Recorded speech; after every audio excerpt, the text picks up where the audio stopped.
Kalau menurut gua cycle-nya akan berbeda, kenapa? Apakah mungkin ada drawdown? Mungkin. Tapi balik lagi, gua nggak main kayak game tebak-tebakan.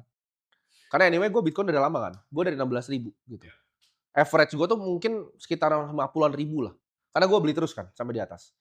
Cuman in case dia turun pun sampai ke 70.000, posisi gua tuh selalu masih aman.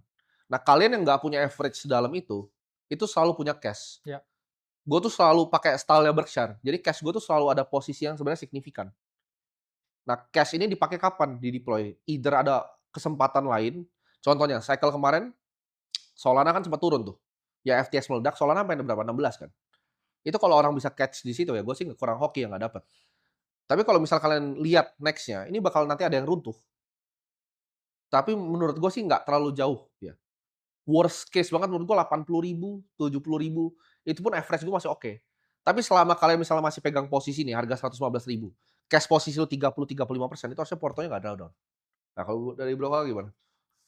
kurang lebih juga sama ya, karena ya tadi katanya nggak ada yang tebak-tebakan, meskipun saya pun juga berharapnya turunnya dalam. Iya, Karena sebenarnya kalau kita ngomong ya secara market, secara struktur yang sehat, yaitu kita butuh bear market kalau mau kalian jadi kaya lagi ya di iya, siklus selanjutnya. Dalam artian bear market tuh ya sahabatnya orang yang pesimis sebenarnya, atau orang realis juga. Karena kalau kita ngomong waktu keadaan maniak seperti ini, itu semua orang juga ngikutin playbook yang sama. Kan mereka juga banyak ya, Bitcoin Treasury Company sekarang udah lebih dari 200. Mereka ngikutin playbooknya Michael Saylor. Jadi mereka beli dan berharap juga dapat valuasi yang sama. Cuman sayangnya nggak semua perusahaan kan seperti MicroStrategy. Dan itu sebenarnya hal fundamental yang sangat concerning ya secara risiko. iya, Jadi banyak sekali perusahaan itu yang mereka ngebet masukin Bitcoin dengan utangan, terus habis itu sahamnya digoreng Wall Street, terus habis itu foundernya cabut. Itu banyak sekali. Dan ketika udah ada yang bust ya, dan kayak semua mereka harus kepaksa likuidasi posisinya, ya itu juga akan membawa ombak ya negatif juga ke kripto. iya, Dan kalau kita ngomong ya Bitcoin itu sebenarnya price action-nya nggak sama dengan gold, bertolak belakang.